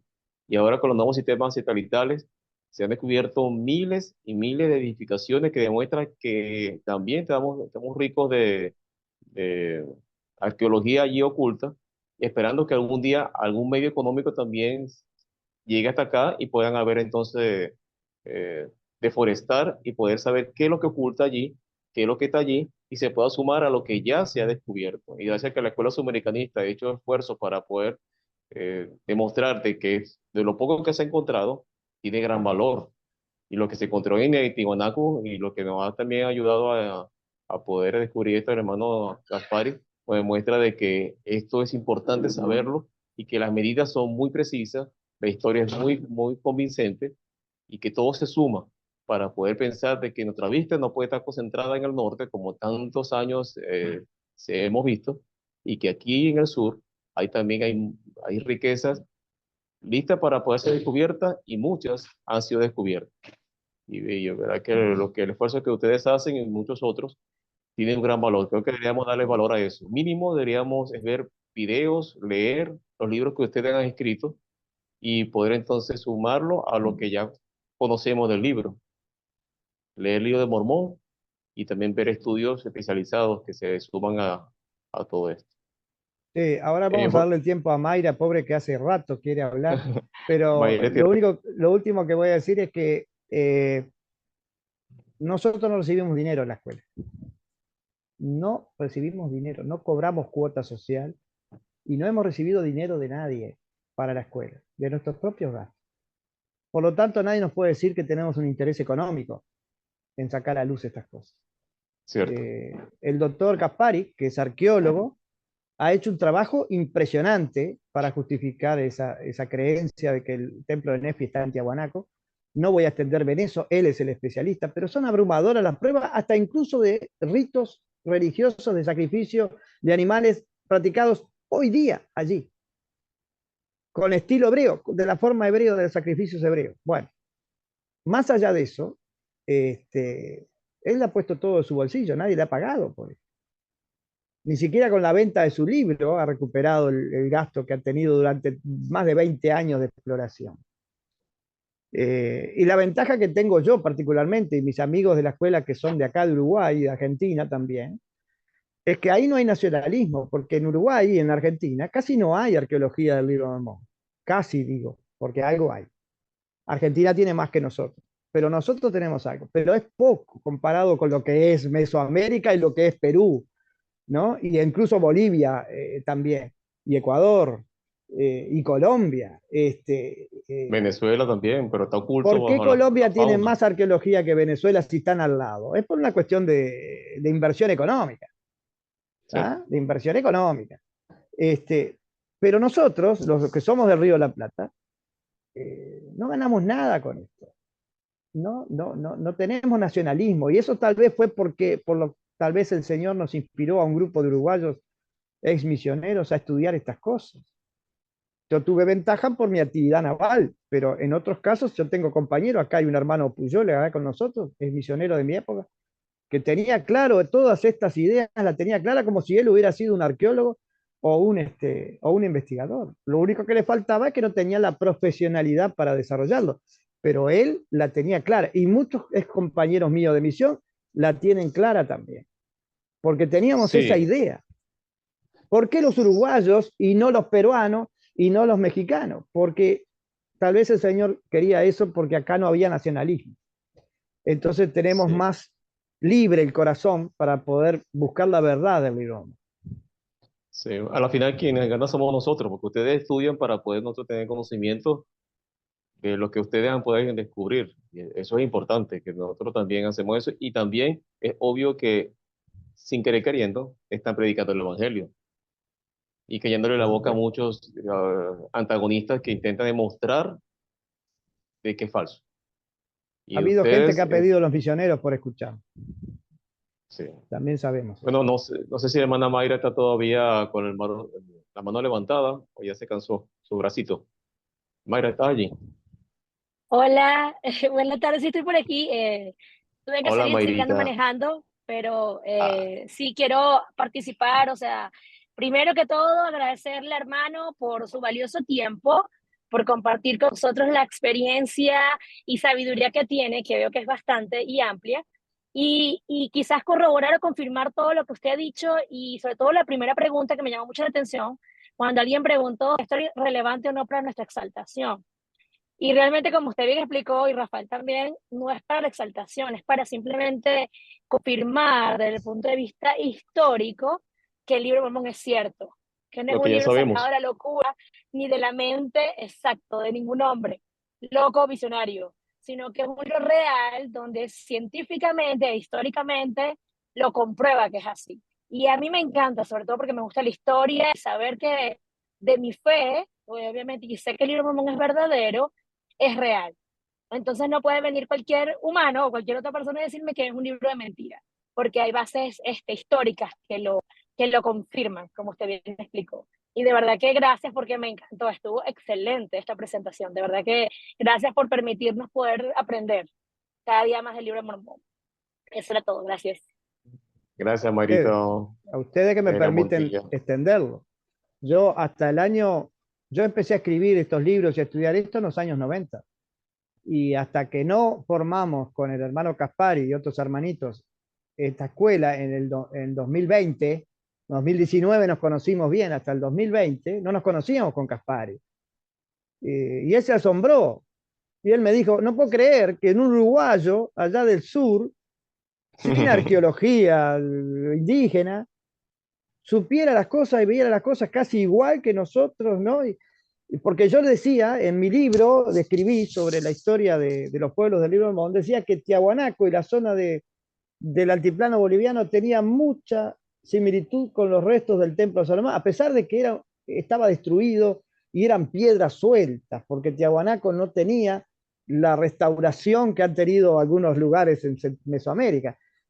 Estaba Ujú. destruido, pero aún así, digo, esto tiene que ser el templo de Nefi, lo dije yo, y el hermano arqueólogo dice, yo viví toda la vida acá y soy arqueólogo, ¿verdad? Dice, y solo yo que pensé que podía entender esto, dice, y un uruguayo, Estando allí, estando lo, allí y siendo, y con los conocimientos de arqueología que tenía, y usted no lo tenía, pero aún así coincidieron entre tanta distancia que tenía, coincidieron. ¿no? Y hubo otro hermano antes que nosotros, llamó Federico Villagrán, que viajó a Tiahuanaco y él también sostenía eso ya de antes de conocer a Caspari, él es uno de los que integró la escuela, integró la escuela al principio. O sea que uruguayos todos, entonces, y algún argentino, ¿de dónde salimos? Bueno, teníamos su estudio. Muchas gracias, hermanita. Distribuyan esto, publíquenlo, llévenlo, Sí, hagan que esto se es lo vea importante. mucha gente. Esto es importante, Sí, de verdad que esto, hay que repostearlo y compartirlo para que llegue a muchas más personas. Y es así, y esta información tiene que salir y va a salir al mundo también, así que no se preocupe con ello. estamos predicando el Evangelio, estamos reuniendo a Israel con esto. No, Exacto, no, es es así. es parte de eso. Como yo digo, sin querer queriendo lo estamos haciendo. Y bueno, Ujú. para el que no sepa, Mayrita es una de mis muy buenas amigas de Valencia. Estamos ahora en lugares muy distantes, pero qué bueno, y es parte esencial del grupo de evidencias. Y ve para adelante, no voy a tener un accidente ahí, cuidadito. Que disfrute del calor y del día, porque allá en este momento acá son las 8:30 de la noche, así que por allá son 4 horas menos, creo, debe ser Ah, Mayra está las en cuatro y Utah. media de la tarde, precioso sol Acá debe en haber, Utah, sí, acá son 5:38. 3 horas menos, bueno, y un gran sol Ujú. y calor allá porque es verano. Hermoso, estamos en verano, exactamente. Ajá. Maracucho, ella es maracucho. Yo estoy en la tierra de ella. Soy valenciano, pero estoy en la tierra de su parentela. Bueno, A ver hermano si hay Plata, alguna otra pregunta, una no última sé si pregunta, ¿alguien más? alguien, una pregunta más. Bueno, mientras se deciden, hermano Plata, detrás de todo esto, ¿dónde ponemos a José Smith? Aquel muchacho ignorante, campesino, con apenas 6 años de estudio, en un pueblo por allá por Nueva York. ¿Dónde ponemos a José Smith detrás de todo esto? ¿Dónde ¿Y lo qué te parece? pondríamos después dónde podremos poner, lo vamos, amamos lo que él hizo sin conocer esto? Solamente leemos el libro de Mormón por encima y amamos lo que hizo este muchacho. Pero con Tenía todo esto que 15 ustedes años, hacen y otros, tenía 15, 16 años cuando empezó con esto. Es sí, y nada de increíble. esto se había descubierto. Nada de esto. El egipcio no se había descubierto. La arqueología que comenzó por allá por el norte, eso estaba en pañales. Apenas una que otra piedrita por ahí comenzó a verse. Y nada de esto existía. Pero ahora ¿dónde podemos poner a este muchacho tan ignorante que escribió un libro que se le lanzan tantas piedras? Pero detrás de todo esto, yo amo más al profeta José Smith detrás de todo esto. Tengo un testimonio firme, constante y agradezco a mis padres que me ayudaron a conocerlo desde que nací. Pero el conocimiento de esto, que obviamente no es esencial para mi salvación, pero cómo me ayuda a poder entonces reafirmar lo que usted sabe, lo que yo sé y lo que todos nosotros sabemos. Todo esto. Yo pongo entonces a José Smith en un lugar más alto, un pedestal más arriba, porque esto demuestra de que él no pudo inventarse una historia que ahora se está corroborando gracias a los estudios y la ciencia que en su época no existía, no existía. Y podrán buscar Siempre, razones, siempre se pero que necesita. Siempre sí, se necesita la evidencia, siempre se necesita la confirmación, porque del otro lado hay un ataque feroz contra la integridad de una persona, como de José Smith, donde se dice de todo y los errores que cometió muchos errores, pero humano. eso no lo quita de que Ujú. haya sido un profeta y que haya hecho Y la sigo siendo, restauración. y Y sigo sigue siendo. siéndolo, Y sigo siéndolo. esto que él hizo, no lo ha hecho nadie en el mundo. O sea, no lo puede hacer nadie en esta época, ¿no? No se puede, no lo puede hacer nadie, yo no lo puedo hacer, ¿no? Entonces, o sea, es imposible pretender de que eso fue un invento de él. Salen diciendo de que, bueno, buscando evidencias en contra, porque el enemigo, ¿qué es lo que hace? Te pone evidencias en contra Sí, contra y evidencias. hace que mucha gente caiga. Entonces hay que mostrar las evidencias a favor, ¿no? Sí, y también el libro de Mormón habla muy poquito, porque el mismo Nefi dijo que este libro no es para enseñar historia, realmente el libro tenía otra finalidad, pero contando la parte doctrinal, y él contó algunas cosas que ocurrieron, donde ocurrieron, y eso poquito que tenemos es bastante que nos ha ayudado a poder tener idea de un mapa poco más preciso, de saber de dónde ocurrieron y cómo ocurrieron los acontecimientos, y no hacen ver de que Y, realmente y una fueron personas maravilla, reales. Mormón y Moroni, ¿no? Mormón y Moroni, que hace 1400 años, sin saber lo que iba a ocurrir, hicieron este resumen del resumen, porque el libro de Mormón es un resumen de un resumen. Sí, Hicieron una maravilla y simplificado. dijeron, voy a poner acá las cosas que es necesario que esta gente sepa. Y entre ellas puso cosas geográficas, menores, pero las puso. Sí. Y puso cosas que después iban a hacer arqueología. Pocas, pero las puso. O sea, la que Mormón y Morone pusieron allí es porque ellos sabían que necesitábamos saberlo. Sí, exacto. Cuando dice que la tierra del sur se le llamaba Ley y la tierra del norte se le llamaba Amulek por sus desembarcos, eso es porque lo pusieron porque el Señor y ellos sintieron que nosotros debíamos saber. Y lo que el Señor no ha permitido o no se colocó, es necesario que no esté tan claro. Soy hermano Plata, ¿sabe por qué? Porque necesitamos también tener fe. No puede ser que todo esté allí. El Claro, Memphis no no fue puede muy dar todas las explícito. pruebas.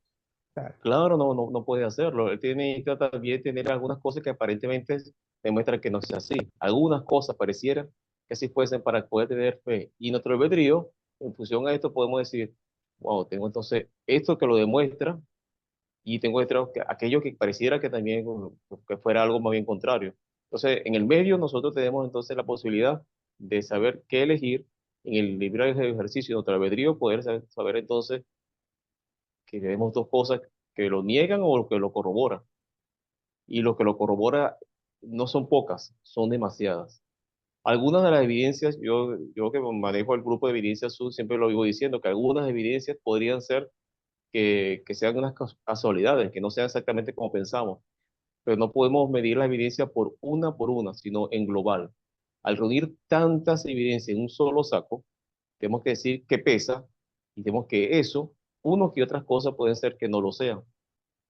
Y eso, entonces, una que digamos que una evidencia, que digamos que una evidencia y no lo sea, no puede tumbar todas las demás que son abrumadoras. No puede ocurrir. Solamente porque yo siempre gusto este ejemplo. Una persona sabemos que es pecosa porque su físico lo demuestra, pero una que otra de esas pecas pueden ser manchas de otra causa, ¿verdad? Cutánea. Pero esas dos o tres punticos en su rostro no va a hacer ver, no podemos decir, no, él no es pecoso porque dos de esos dos punticos no son pecas, sino son manchas de algo. No, hermano, ¿verdad? Que sabemos que la persona es pecosa porque es obvio que lo es. Y uno que otra que no lo sea, eso no demuestra que no lo es. Igual pasa entonces con las evidencias. No podemos decir que todas son realmente como se han planteado, pero medimos el peso de la cantidad que existen, que están y siguen apareciendo. Yo, para Joseph F. Smith se le decía de crecimiento, no se ve encontrar cemento acá. Él dijo, bueno, no se ha conseguido, está bien, pero es muy probable que mis nietos vivan para poder ver el día en que la ciencia demuestre que sí hay cemento en estas construcciones antiguas. Y cuando luego la ciencia demostró que sí usaron cemento, simplemente lo que los opositores que hicieron, se callaron la boca y pusieron su dirección o su veneno hacia otro punto, porque ya la evidencia entonces era clara. Bueno, Mano Plata, y creo que nos tenemos entonces algunas preguntas. Esto va a estar, pronto va a estar en el canal de Evidencias Sur Sin Fronteras, en el canal. Les he hablado el hermano Rafael Osto de Venezuela, que complacido de tener un amigo como Mano Plata que está dispuesto a poder entonces apartar un poco de su tiempo para compartir estas maravillas sobre el libro de Mormón. Y, y bueno, estamos también agradecidos al hermano Gaspari, que lideriza la Escuela Sudamericanista y de lo cual somos parte y estamos entonces maravillados de todo lo que se ha podido descubrir y se sigue descubriendo aquí en esta parte del sur. Y también estamos entonces encantados con todo lo que nos han enseñado Mano Plata. Le felicito por su trabajo que ha hecho sin que se le pague nada, pero yo sé que le deja una satisfacción grande a saber de que muchos que no sabemos nada comenzamos a saber un poco más gracias al esfuerzo que ustedes y otros hermanos hacen en pro y beneficio de nosotros, de lo que entonces apenas estamos comenzando a darnos cuenta de que hay más que contar del libro de Mormón. Bien, vamos entonces a dar por concluido este podcast y no sin antes entonces darle gracias a todos los que nos acompañaron y los que nos van a escribir. Agradecemos que puedan entonces sumarse, darle like al canal de Evidencia Sud y, y bueno, sus preguntas y sus comentarios también nos van a favorecer. Y como digo Mayra, compartir esta información para los demás. Eso es importante, que otros sepan de lo que muchos desconocen, de lo poco que han podido leer el libro de Mormón, puedan saber de que allí hay muchas más cosas por descubrir y hermanos como el hermano Plata y otros hermanos que hacen un esfuerzo, nos lo ponen en bandeja de plata. Realmente tenemos que ir y tomar de esto y maravillarnos más. Bueno, vamos entonces a concluir con una última oración.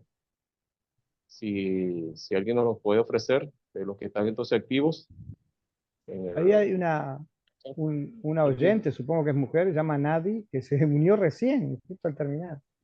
Qué pena, ¿no? Ah, Bueno, hermana, y todos los que se han unido últimamente, ya vamos entonces pronto a tener esto en el canal Evidencia Sus Sin Frontera que se encuentra en YouTube, en nuestro canal, y va a estar entonces disponible. Y también la Escuela Sudamericanista, de la cual el hermano Plata y personas pertenecemos, están en Facebook y van a poder entonces, es fácil conseguirlo. Escuela Sudamericanista de la Geografía del Idioma Mormón y fácilmente lo consiguen y pueden unirse. ¿Cuántos somos, hermano Plata, ya en la Escuela Sudamericanista en Ah, Facebook? estamos 3.800, casi llegando a los 3.900 Oye, entonces vamos rumbo a los cuatro seguidores. mil Sí, casi Vamos rumbo a los 3.900, 4.000. 3.870 y algo, pero todos los días entra gente, a veces algunos salen, pero en general están entrando a un promedio muy grande. Así que estamos casi como con 4.000 seguidores, lo que llamó la atención de mucha gente ya. Este, claro, siempre hay descubrimientos todos los días que saltan a luz. Estos, ¿Cierto? el sistema LiDAR, esto que están haciendo ahora, están Satelital. permitiendo Ajá. encontrar, no solo en Mesoamérica, en Centroamérica, ciudades enormes perdidas en la selva, enormes, sino también Allá hay, y aquí en también hay. Sudamérica. En Sudamérica. No hay que olvidarse que el libro Mormón habla de millones de Sí, jareditas por 2.000 años, más que el doble que el Imperio Romano, ¿tá? Y también de millones de nefitas y lamanitas luego, o sea, más lamanitas, ¿no? Dice, inmensos eran sí. sus números. La tierra estaba lleno, decía Mormón, de ciudades y de población. Dice, viajé al sur, a la tierra de Saraemla, dice Mormón, en el libro Mormón Menor, el capítulo 1, versículo 6 por ahí. Mi padre me llevó al sur, a la tierra de Saraemla, y vi inmensidad de ciudades y de gente, ¿verdad? Que cuando llegó Colón encontró un poco, pero no tanto. Ajá. Sí, Y el mío una estaba cosa que oculto. quiero decir, cuando se dice que los lamanitas actuales o indígena americano es una pequeña parte de los descendientes de Ley, quiero decir algo. En el libro Adelante. Mormón, Nefi dice que él vio a un hombre que venía de las tierras de las padres patrias y que venía de los gentiles y desembarcó y encontró, dice él, a los descendientes de mis hermanos. Está en uno Nefi, ¿no? Encontró a los descendientes de mis hermanos. A los indígenas americanos, por eso siempre decimos que los indígenas americanos son los lamanitas. En Doctrina y Convenios, el Señor le dice a José Smith y a sus seguidores: vayan al otro lado del río tal y prediquen a los lamanitas que se encuentran allá, hablando de los indígenas. Ahora resulta Ujú. que ciertos estudiosos académicos dicen que los lamanitas ya no existen más, que son indígenas generales, vienen de asiáticos y que hubo una mezcla ahí, pero son poquitos, no es mucho. Y la geografía Ok. corta. Están negando el libro Mormón, hermano. Yo puedo decirle a toda esta gente con mucho respeto, tal vez tengan mucho más estudio que yo, tengan títulos académicos, eh, pero deben cambiar de actitud porque están negando el libro Mormón. Si son miembros de la iglesia, están negando el libro Mormón. Y si negamos el libro Mormón, lo que lo que dice ahí no es cierto, es parcial. Lo que dice ahí el libro Mormón no habla mucho de todo porque es muy generalizado y no habla mucho, pero lo que dice, lo dice claramente. ¿No? Y además de eso, tenemos otra particularidad. Eso es motivo de otro video, de otra charla. Pero las ramas injertadas que dice Nefi que ocurrieron del olivo, citando a la profecía del olivo silvestre, que se volvió silvestre y tuvo que ser algunas ramas quemadas, se insertaron ramas del orden natural, Ujú. o sea que vienen de Europa los gentiles, pero no los gentiles que vinieron a saquear y a destruir al principio de la colonia, sino los que vinieron a fines del 1700 y durante el 1800. Nuestros padres que vinieron Inglaterra. a trabajar, no vinieron a extraer los tesoros de la tierra y llevarlos a Europa, vinieron a trabajar acá y a Ok. tener hijos acá. Y se mezclaron con los lamanitas y los indígenas de acá, de las mujeres que sobrevivieron, porque dijo el Señor, dejaré un resto, dijo, pero no dijo que ese resto, la mayoría eran mujeres. ¿Ah? Por eso hay ADN mitocondrial, no ADN patriarcal. Entonces, estos Ujú. se juntaron entre ellos y formaron los pueblos, sobre todo hispanoamericanos y iberoamericanos, porque a nivel gentil nórdico no fue tan así, pero a nivel sudamericano sobre todo. y algo en México, y en Cuba, en otros lugares, la mezcla esa dio lugar a los famosos latinoamericanos que heredamos las bendiciones de ley. Hermanos Hostos y hermanos del grupo, 300 millones de habitantes hispanoamericanos mezcla con indígenas, que ni siquiera lo sabemos. En algunos casos ni siquiera lo sabemos. 300 millones.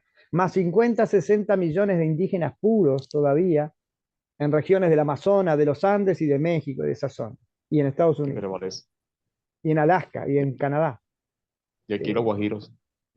400 millones de descendientes de ley que heredarán las promesas físicamente por ser descendientes físicos y aquellos que nos unimos a la iglesia espiritualmente por las bendiciones del Evangelio. Pero los que no se han unido al Evangelio igual tienen derecho a muchas de las promesas a los descendientes de ley. Una de ellas, poseer la tierra. ¿Ah? Una de las Bueno, promesas fue poseer la tierra. ¿Y qué es lo que estamos haciendo los latinoamericanos? Miembros y no pues, miembros. cociendo la tierra. Así es. Bueno, Plata, agradecido. Bueno, es bueno estudiar todo esto, es bueno saberlo y no irnos a una sola línea de opinión. Hay varias líneas de opinión, invitamos a todos a que podamos verlas todas y que al final podamos decidir. Hay maravillas allá en el norte, aquí en el sur. Yo cuando vi lo que se descubrió en Belice, me maravillé.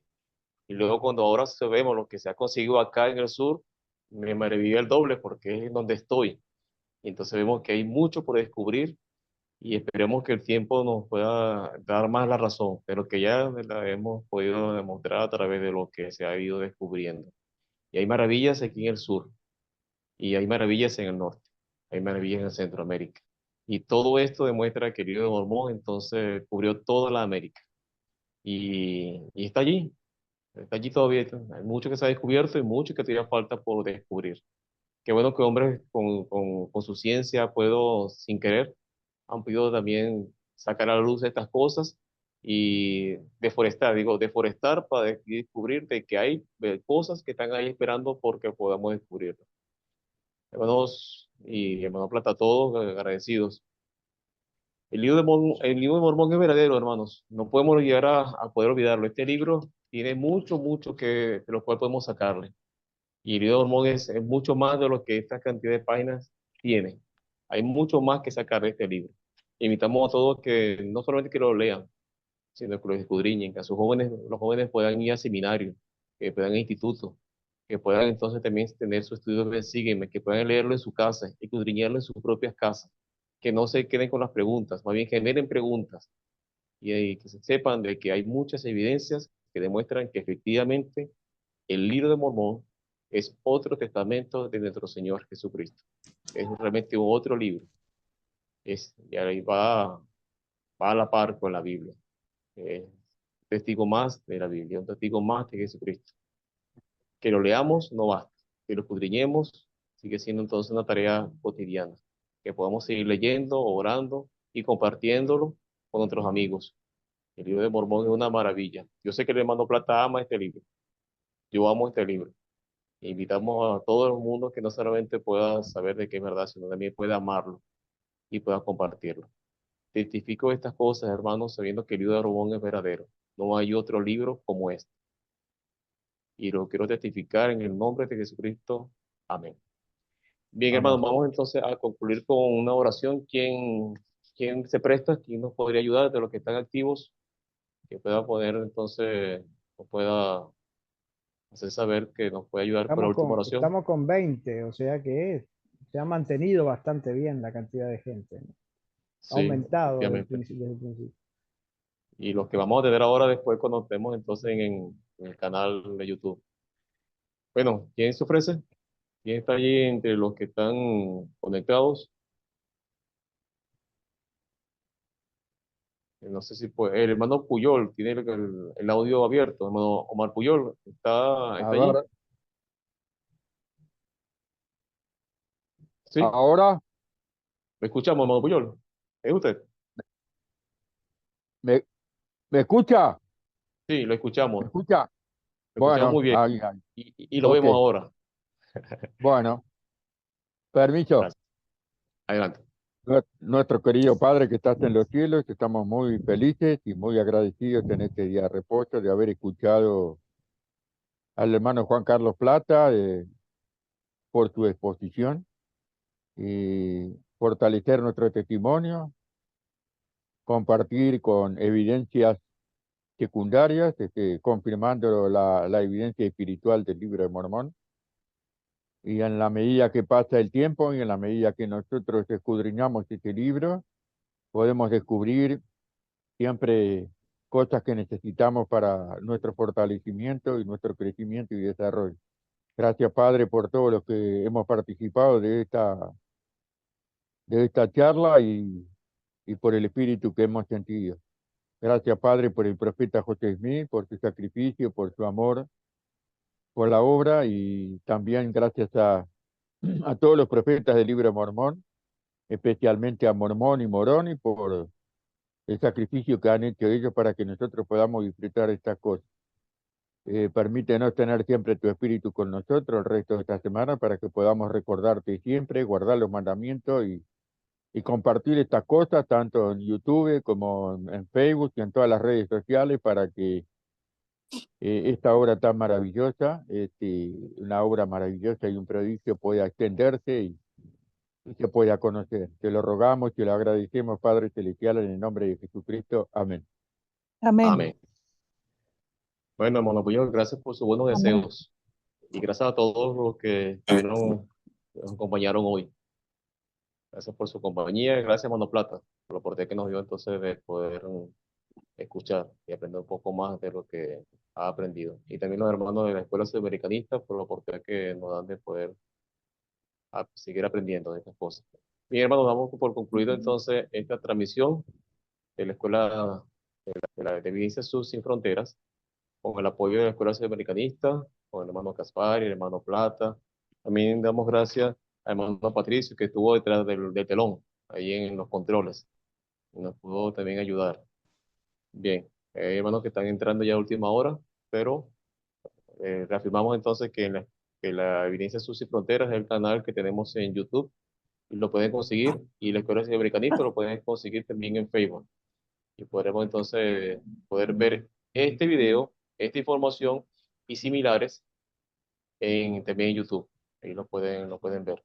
La Escuela Americanista también tiene, la biografía del libro de Mormón, también tiene su canal en YouTube y tienen videos, hermanos, maravillosos. Quien no lo ha visto, bueno, creo que se puede arrepentir, porque hay maravillas allí. Y sabemos que hay canales buenísimos que están en el norte y enseñan cosas excelentes. Pero aquí en el sur también tenemos gente preparada, capacitada, que nos enseñan cosas como estas.